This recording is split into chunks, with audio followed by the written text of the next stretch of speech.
continuamos a ler este grande livro, o livro do Zohar, e como combinado, estamos a desvendá-lo. Onde for revelado, é ali que iremos ler. Temos como convidado o professor Mikhail Leitman, um cabalista que nos explicará, e tentaremos entender o que o professor irá nos explicar. Então, vou abrir o livro. E então? Muito interessante. Quão bom e quão agradável. Isto é uma citação. Estes são companheiros no momento em que se reúnem. Eles não se separam uns dos outros. A princípio, parecem pessoas que brigam entre si, querendo matar uns aos outros. Depois, voltam novamente ao amor fraternal. O Criador fala sobre eles. Quão bom e quão agradável é quando os irmãos se reúnem. Mas não só isso, o próprio Criador presta atenção às suas palavras e sente prazer e se alegra por eles. Aqui está a questão. Claro, professor, antes de tudo, esse ponto. Estão prontos para se matar, mas ainda assim se reúnem. E surge entre eles o amor fraternal. E isso é realmente extraordinário, porque, em essência, nós viemos de uma única alma. Ou seja, um único desejo, um único organismo, um sistema foi criado. E depois, esse sistema foi deliberadamente dividido em pequenos pedaços. É parecido com o que se faz com Lego, mosaico. Primeiro cria-se uma imagem, depois uma matriz especial a divide em partes, para que as crianças possam montá-la, para que as crianças aprendam a montar imagens a partir das peças principais. Assim, de forma semelhante, foi criada a nossa alma coletiva. Depois, ela foi dividida em pequenos pedaços, em partes minúsculas. E nós devemos encontrar entre nós o contato e uma conexão tão próxima uns com os outros. Uma ligação entre nós, para reunir novamente todas as nossas almas em uma única imagem, em uma única alma. Essa única alma é chamada de Adão, da palavra semelhante ao Criador. Na medida em que nos aproximamos uns dos outros para montar essa imagem coletiva, nos tornamos Adãos, humanos. Ou seja, o humano em nós não é nosso corpo animal, nem nossas inclinações naturais instintivas, sociais ou de qualquer outro tipo, mas sim o grau de nossa semelhança com o Criador. Mas por que dividir? Para que você entenda o que significa o Criador. Por que você cria um jogo desses para uma criança? O que seria necessário? É apenas uma lógica simples. Onde está a lógica simples? Se alguém te visse fazendo isso, qualquer outra pessoa, você pega, por exemplo, uma estátua e a quebra em pequenos pedaços. Uma estátua tão bonita, algo tão magnífico, surpreendente, uma obra da natureza. Um artista destrói sua própria estátua, perfeita, semelhante ao Criador. Assim foi criado o Adão. E ocorre a fragmentação. O próprio Criador toma e a despedaça. Entende? Com martelo e cincel. Não sei como. Em resumo, com martelo pneumático. Não importa como. Ele quebra essa estátua em um grande número de partes. Sua criação favorita. Sua única e amada obra. Ele a despedaça em milhões de partes. Como? Para quê? Se alguém visse isso de fora e nós não entendemos o porquê. Ele criou o mundo tão mal, tão terrível, criou o homem tão horrível, tão desprezível. E isso é chamado de Criador, grandioso, perfeito, eterno? Ele criou algo totalmente oposto a si. E ainda se deleita com o fato de que sofremos aqui? Como isso pode ser? Eu nunca faria algo assim, nem desejaria isso a meu pior inimigo. Um estado como o que vivemos, defeituosos, pequenos, humilhados, sempre correndo atrás de algo para tentar nos preencher. Esse é um estado terrível. E se falamos de um Criador eterno, perfeito, uma força que pode tudo, e Ele cria algo assim, isso acontece porque nos vemos nesse estado quebrado e não entendemos que precisamos nos reunir, que esse estado é o melhor. Se começarmos agora a nos reunir gradualmente, iremos nos reunir em semelhança ao Criador. E, além disso, entenderemos quem é o Criador através desse trabalho. Ou seja, o ato de reunir é importante. Claro. E por que fazemos isso para uma criança? Para começarmos a entender o propósito geral dele, o que aconteceu, por que ele decidiu criar o perfeito dessa forma, reduzi-lo ao nível mais oposto possível ao estado inicial de perfeição, mas nos dá a oportunidade de gradualmente criar essa perfeição por nós mesmos. É disso que fala sobre esses companheiros? É exatamente isso, sim. As pessoas que desejam elevar-se ao nível do Criador sentem em si mesmas a pergunta sobre o sentido da vida, o sentido do sofrimento. Por que isso é necessário? Qual é o sentido geral de nossa vida? Sua essência? Em que ela consiste? Por que ela é necessária? E é quando surge neles essa pergunta urgente. A vida não é agradável, eles são obrigados a encontrar uma resposta. Eles começam a sentir que tudo mais não tem sabor na vida. Todo o resto é um mergulho em drogas, em álcool, não importa no que, apenas para esquecer essa banalidade de estado quebrado. E então, para essas pessoas específicas, chega a mensagem de que existe um método para alcançar a perfeição, chamado de sabedoria da Kabbalah. Este método foi ocultado por milhares de anos. O livro foi escrito há 2000 anos. E nele estava escrito que seria revelado após 2000 anos. Quando estivermos maduros o suficiente, com a consciência de que nosso mundo e nossa existência são corrompidos e que não podemos fazer nada por nós mesmos e estamos numa total falta de saída absoluta, é nesse momento que este livro virá ao homem e dirá: você tem certeza de que ele desistiu de tudo? Levantou as mãos? Então, eu lhe mostrarei o caminho. E este livro, por que ele é necessário? Pois já foi escrito o livro da Bíblia. A primeira parte dela, escrita por Moisés, é considerada como a base de tudo. Mas o que há nela? Nós não entendemos nada dela. Mas se você abrir o Zohar, lá está escrito. O Zohar é um comentário cabalístico sobre a Bíblia. O que significa comentário cabalístico? Moisés escreveu, de fato, um livro fundamental. Mas este livro está codificado. Ele contém um único, mas muito, muito profundo código. Está escrito no que é chamado de linguagem dos ramos. A Kabbalah explica o que isso significa. A Kabbalah ajuda a ler o livro de Moisés, a Bíblia, e a compreender o que está implícito. Porque a Bíblia é percebida como uma obra puramente literária, narrando a história de alguma antiga tribo. É assim que ela é vista. É assim que ela é percebida.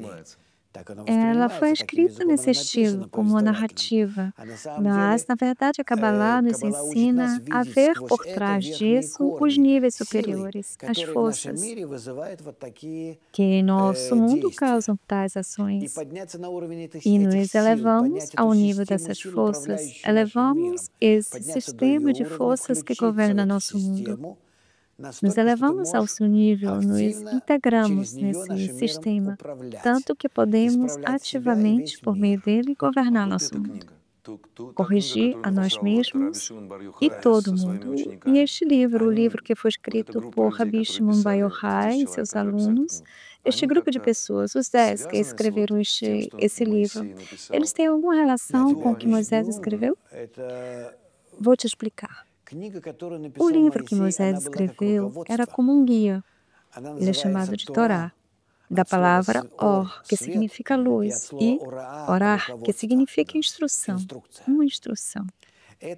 Esse livro foi um guia para aquelas pessoas, para os contemporâneos de Moisés. E eles o utilizaram por cerca de 1500 anos, até a destruição do segundo templo, até o completo desligamento da percepção do mundo espiritual. Quando esse completo desligamento do mundo espiritual aconteceu, percebeu-se que o livro de Moisés, embora seja o mais elevado, mais poderoso em seu impacto, estava distante de nós. Então, não conseguimos, por meio dele, alcançar a correção de nós mesmos. Não conseguimos, por meio dele, reunir nossas partes em uma única imagem. Essa estátua, por exemplo, não conseguimos montá-la novamente. Esse livro está muito codificado. Ele não pode ser um guia para as almas que caíram do nível em que estavam ao saírem do Egito para o nível em que estavam quando ocorreu a destruição do segundo templo. No nível da destruição do segundo templo, quando caíram, elas precisavam de outro guia, de outra instrução. Então foi escrito o livro do Zohar. E foi dito, além disso, que este livro não foi escrito para a geração que caiu do nível espiritual para o nosso nível, mas para a geração que viria após o exílio, que passaria por todas as metamorfoses, por todos os sofrimentos, ou seja, para a nossa geração.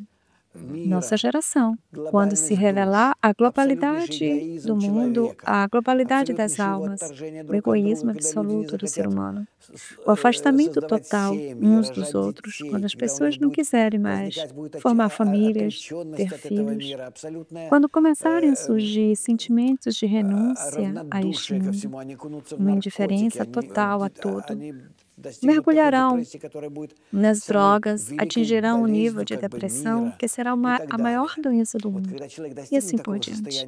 Quando o ser humano alcançar este estado de beco sem saída em sua evolução, achando sempre que era o ápice de algo bom, e de repente se descobre completamente exaurido. Nada resta, as mãos caem. Você não sabe o que fazer com você mesmo e com este mundo. Nesse momento, este livro será revelado. Ele será adequado precisamente para essas almas. Não a Bíblia, nem outros livros, mas este livro, por sua força, será preparado para aquelas almas que, 2000 anos após a sua escrita, descerão a nosso mundo e ele estará pronto para ser uma instrução para eles. Entendido? Por que então ele foi escrito no segundo século depois da Era Comum? Porque esses eram sábios que estavam na percepção do mundo espiritual. Naquela época, 2000 anos, o mais elevado nível, eles estavam no nível da correção completa da alma. E quem era Rabi Shimon Bar Yochai? Ele era o principal entre eles, o mestre. Os outros eram seus alunos. Ao todo eram 10, cada um representando uma característica espiritual única. Eles se uniram entre si e nessa conexão entre eles criaram esta imagem de Adão, completamente semelhante ao Criador. E por isso foram capazes de criar um sistema de elevação para nós, as almas mais baixas, desde a mais baixa das etapas, passando por todas as etapas, até a mais elevada.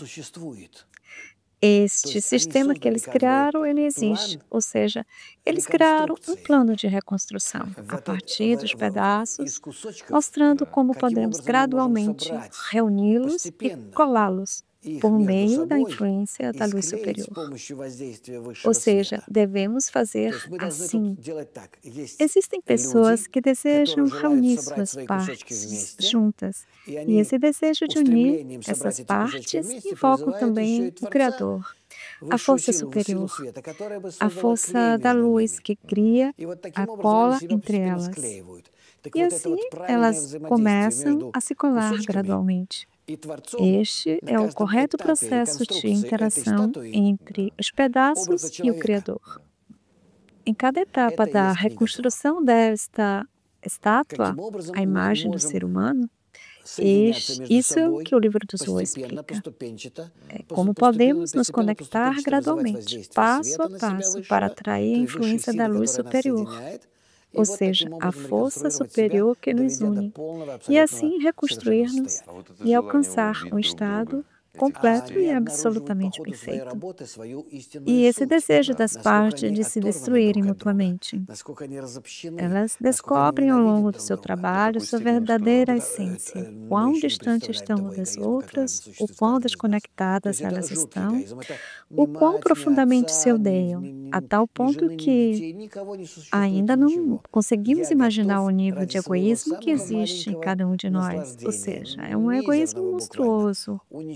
Não há mãe, pai, esposa, filhos, nada e ninguém existe. Estou pronto, pelo menor dos meus prazeres, por um prazer absolutamente insignificante, a destruir todos, sem qualquer remorso, sem qualquer consideração. Simplesmente assim. Ou seja, não tem nenhum outro tipo de conexão com os outros. Não consigo enxergar os outros, exceto como um meio para obter meu menor prazer. Essa é a nossa natureza, de cada um. Quem nega isso simplesmente ainda não compreende como foi criado. Alcançar o início desse estado negativo é essencial. Como está dito, eu criei o egoísmo e criei a Torá para a sua correção. E isso, se isso não fosse mencionado agora, parecia estranho. Se estou me movendo em direção ao Criador, deveria sentir cada vez mais amor. E definitivamente não deveria sentir o desejo de destruir meus companheiros. Você começa a revelar cada vez mais egoísmo dentro de si. E graças a isso, você se eleva acima dele. Por um lado, você precisa de um grande egoísmo. E por outro lado, de uma maior influência da luz. E assim você constantemente se eleva acima dele. Ele cresce e você constantemente se eleva acima dele. Assim, começamos pelos pés da estátua. Você sobe até a cabeça. O material aumenta, o egoísmo aumenta e você cada vez mais o conecta. Ou seja, eu me oriento, entendo, me oriento entre essas forças. Uma delas é egoísta e a outra é uma ajuda vinda de cima, do Criador. E essas duas forças opostas ajudam.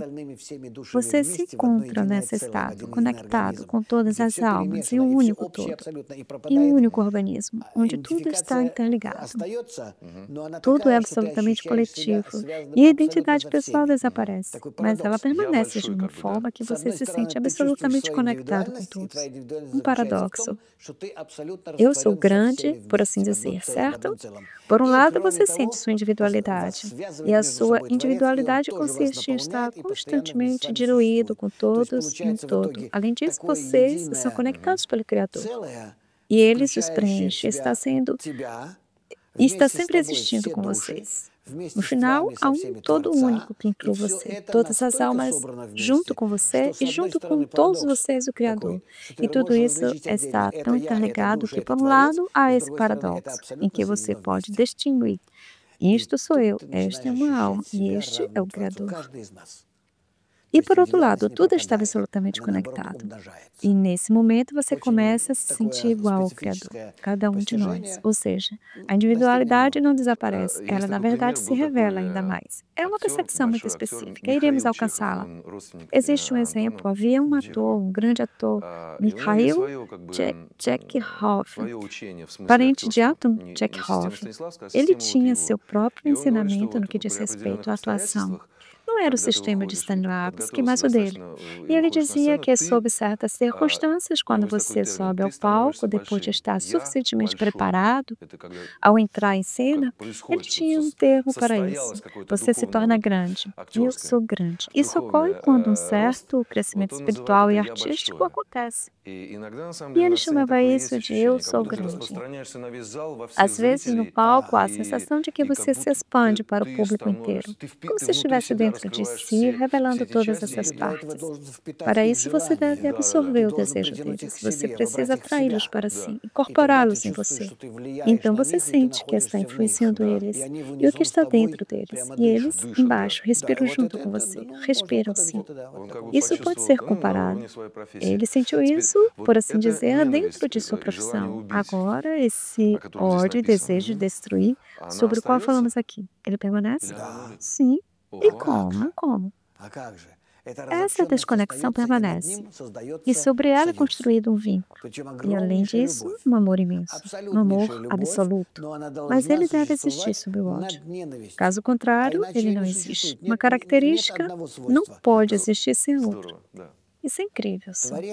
O Criador é uma única qualidade, a qualidade de doação e amor. A criação deve existir separada do Criador, caso contrário, ela deixa de existir. Se nos dissolvermos completamente nele, então já não existimos. Como fazer para que existamos e sejamos completamente iguais e semelhantes a ele? Por isso existem em nós duas qualidades. Nossa qualidade inicial é o egoísmo absoluto, e sobre ela é aplicada a qualidade da doação e do amor absoluto, altruísmo. Uma cobre a outra, mas uma não pode existir sem a outra. Ou seja, somos criados a partir de duas qualidades opostas, doação e recepção. E essas duas qualidades se complementam. Portanto, internamente existe um ódio absoluto, o egoísmo, que em sua expressão externa se transforma em amor e doação aos outros. Então, o ser humano permanece um ser humano, uma criação, mas completamente igual ao Criador. Isso não é algo fácil de perceber. Não entendemos que o egoísmo é chamado de ajuda contra você. Ele parece existir contra você, mas na verdade ele não é contra, está diante de você. Ele está dentro de mim. Ele parece ser meu oponente. Na verdade, quando você começa a trabalhar com a sua correção, percebe que tem algo a corrigir, algo para superar. E graças a isso, você pode compreender, alcançar e construir a si mesmo. Portanto, ele é a matéria a partir da qual você constrói essa estátua. Sem esses pedaços egoístas, não haveria nada para reunir. Mas você não trabalha de fato com o egoísmo em si. Você trabalha para unir esses pedaços juntos. Você trabalha na conexão entre almas corrompidas. E no nosso mundo há tantas pessoas diferentes, tão diferentes em mentalidade, extremamente diferentes em tudo. Como é possível que pessoas tão diferentes em todo o mundo, em todo o planeta, de repente, bem, talvez não de repente, mas gradualmente, desejam estar juntas? Mas o mesmo acontece em nosso organismo. Existe algum elemento, alguma célula em nosso organismo que seja completamente igual às outras? Nós talvez ainda não compreendamos isso plenamente. O semelhante e o diferente. Se fosse completamente semelhante a outra, seria mesmo. Ela existe porque pode contribuir para o organismo de uma forma única, com sua função, sua doação. Células do cérebro, células do coração, células do fígado, rins e assim por diante. Elas são semelhantes umas às outras? São matérias completamente diferentes. E como as pessoas sentirão isso? Por isso, devemos primeiro aceitar, como condições absolutamente necessárias, que cada pessoa é única e precisamos proteger, preservar sua individualidade e singularidade e permitir que ela se desenvolva espiritualmente de forma individual. Esse é o primeiro ponto. O segundo, a disseminação da Kabbalah deve ser também absolutamente voluntária e livre. Quanto mais a pessoa começa a entender, sentir que é realmente um sistema, uma técnica, um método de correção do mundo, de elevação ao próximo nível, as dimensões superiores que agora devemos alcançar. Cada um deve perceber isso de acordo com o seu próprio desenvolvimento. Há pessoas que buscam isso de forma direta, há outras que aceitam, mas com certa indiferença. E há aquelas que rejeitam, não conseguem aceitar isso de forma alguma. Sentem algo oposto, até mesmo odioso nisso. Tudo depende do estágio de desenvolvimento em que cada pessoa se encontra. E todos devem passar por esse caminho. E de forma alguma deve haver pressão sobre ninguém. Apenas explicar a todos que esse método existe. Um método que fala sobre o sentido da vida, sobre como, durante nossa vida, podemos nos elevar a um nível superior de existência. E nosso mundo, de certa forma, gradualmente, À medida que nos afastamos dele, desaparece e se transforma em um mundo espiritual. E assim emanamos para um estado completamente diferente. O fato de que uma quantidade significativa de pessoas relativamente grande está envolvida com essa ciência influencia aquelas outras que atualmente, claro, porque estamos em um único sistema, estamos mutuamente conectados, como se estivéssemos em um corpo espiritual único. Portanto, influenciamos diretamente uns aos outros, naturalmente. E é por isso que, de repente, recebo mensagens do Japão, da China, do Irã, do Chile e assim por diante. Ou seja, de pontos absolutamente diferentes, opostos do planeta, onde as pessoas começam a sentir esse vazio da vida atual. E veem na Kabbalah a única possibilidade, o único meio de mudar isso. Espero que nossos espectadores, aqueles que estão nos ouvindo agora, estudam, entendam que a Kabbalah oferece algo extraordinário, impressionante, e que, de forma alguma, obriga ninguém a nada. Você pode continuar sendo quem você é em sua profissão, em sua vida, na sua religião, certo? Na sua religião, claro, em suas ocupações, em seus momentos de lazer, não importa em que, nos seus hábitos. Isso não tem qualquer relação com isso. Apenas comece a entender, comece a perceber. Comece a se familiarizar com o fato de que você possui uma parte adicional que faz de você um ser eterno e perfeito. Professor, muito obrigado. Espero que aprendamos a amar uns aos outros através da ciência, a ciência da Kabbalah. E deste livro, o Zohar, que estamos lendo com vocês, tentando entendê-lo, e que comecemos a criar amizade entre nós, revelando assim a força superior que nos preencherá de felicidade. Tudo de bom. Obrigado, professor. Adeus a todos.